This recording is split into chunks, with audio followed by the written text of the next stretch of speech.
Assalamualaikum warahmatullahi wabarakatuh. Selamat siang bagi kita semua. Om Swastiastu, Namo Buddhaya, salam kebajikan. Bapak Kepala BKN pada waktu yang lalu sudah menyampaikan bahwa BKN dalam konteks pelaksanaan reformasi guru, khususnya sektor pendidikan, BKN sangat mendukung penuh terhadap apa yang sedang dilakukan oleh Pak Menteri Nadiem Makarim, dan BKN tentu saja akan berkomitmen untuk memenuhi kebutuhan apa yang sudah disampaikan di dalam reform beberapa kali rapat pertemuan yang sudah dimulai sebelumnya. Untuk itu, sesuai dengan agenda yang disampaikan kepada Kepala BKN, kami akan tahukan bagaimana kebijakan terkait dengan pengadaan guru P3K ini pada tahun 2021. Mungkin langsung ke slide ketiga.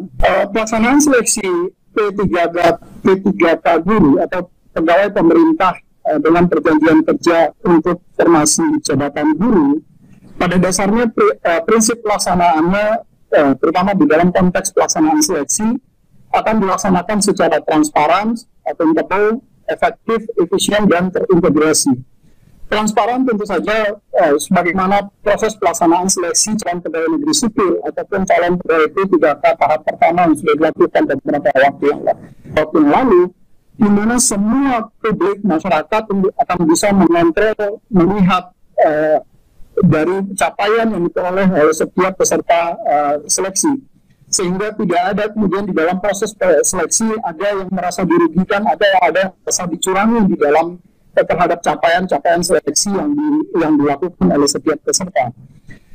Dan di dalam konteks tahapan pengadaan aparatur sipil negara, bagaimana diatur di dalam Undang-Undang Nomor 5 Tahun 2014 tentang aparatur sipil negara, maka tahapan di dalam pelaksanaan seleksi pengadaan ASN itu dimulai dari perencanaan, yang ini sudah beberapa kali dilakukan rapat-rapat pertemuannya, termasuk nanti kemudian akan diikuti dengan pengumuman lowongan yang hari ini kita lakukan kick-off-nya untuk pengumuman lowongan, kemudian nanti melakukan pelamaran, para peserta melamar kepada pemerintah tentu saja, kemudian melakukan seleksi dan pengumuman hasil seleksi serta melakukan pengangkatan atau penetapan nomor induk P3K bagi pegawai yang lolos seleksi.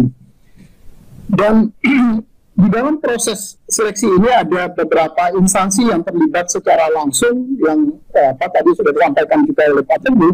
Misalnya di dalam Kementerian Pan-RB itu terlibat di dalam menentukan formasi kebutuhan, berapa banyaknya formasi yang dibutuhkan untuk guru P3K ini di tahun 2021.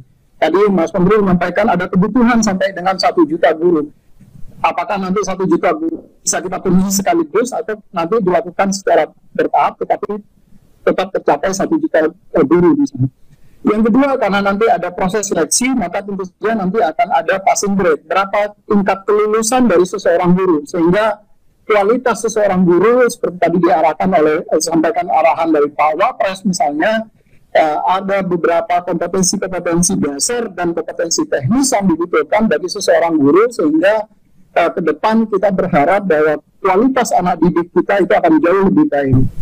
Nah, dari sisi BKN tentu saja kami di dalam konteks pendaftaran, semua proses yang dilakukan oleh BKN mulai dari pendaftaran itu sudah menggunakan teknologi informasi. Kita mulai dari pendaftaran kita menggunakan sistem seleksi calon aparatur sipil negara P3K, di mana semua peserta nanti akan membantu pesertanya, kemudian mereka registrasi pendaftaran, dan termasuk juga melakukan pencetakan kartu ujian. Semua dilakukan by system. Data yang terdaftar, mereka yang mendaftar, kemudian datanya akan terintegrasi dengan data Bapedik untuk melihat, karena tadi dibatasi bahwa P3K guru ini, itu scopingnya dibatasi bahwa diprioritaskan untuk guru yang sekarang sudah menjadi honorer, yang dia datanya terdaftar di Bapedik, kemudian data yang guru yang sekarang ada di data PHK 2, serta data guru yang sudah seleksi lulus PPG yang sebagaimana yang program sertifikasi yang dikeluarkan oleh teman-teman di Kementerian Pendidikan.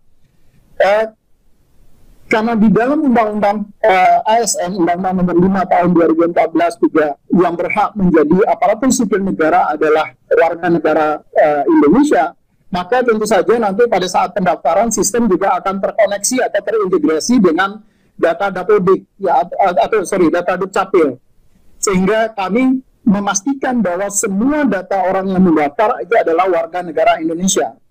Nah, begitu nanti mereka setelah melakukan pendaftaran, maka data kemudian akan dikirim ke sistemnya Kementerian Dikbud, UNBK, Ujian Nasional Berbasis Komputerisasi. Semua proses pengiriman data itu akan dilakukan dengan menggunakan sistem. Jadi tidak ada data yang akan tercecer di tengah jalan.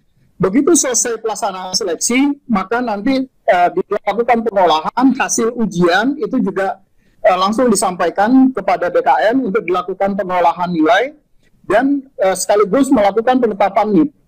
Nah, di BKN sekarang ini kita tidak lagi melakukan mencetak dengan menggunakan kertas, tetapi semua termasuk penandatanganan untuk siapa saja yang lulus sudah menggunakan tanda tangan digital yang sistemnya dikoordinasikan oleh teman-teman di Badan Cyber dan Sandi Negara. Dalam konteks penetapan nomor induk pegawai PK nanti itu juga dengan menggunakan sistem informasi aparatur sipil negara. Jadi BKN termasuk nanti ke depan untuk melakukan unggah dokumen persyaratan yang dibutuhkan untuk pengangkatan seseorang menjadi calon pegawai negeri sipil ataupun calon pegawai P3K itu sudah menggunakan sistem secara keseluruhan.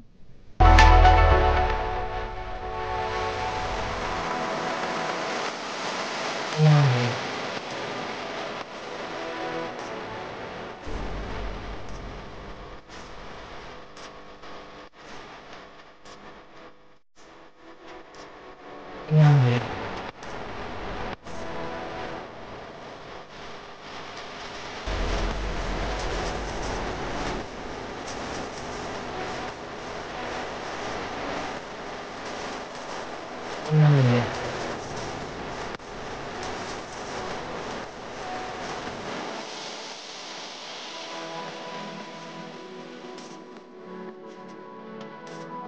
In audio.